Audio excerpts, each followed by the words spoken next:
The outcome of this meeting will be presented in the next Africa Union General Assembly in February 2023.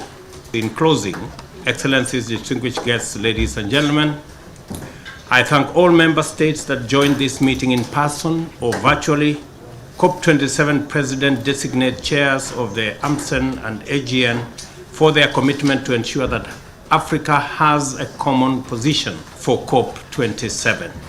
I also thank the Africa Union Commission and its able chair for convening this meeting and for effectively playing their role as mandated by the Assembly of States and Governments.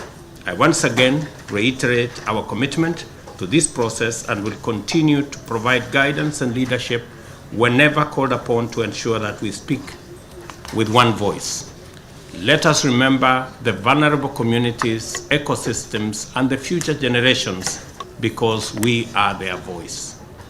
It is for this reason that I urge all countries, our young people, civil society organizations, and members of the media to actively participate in COP27 to amplify our voice.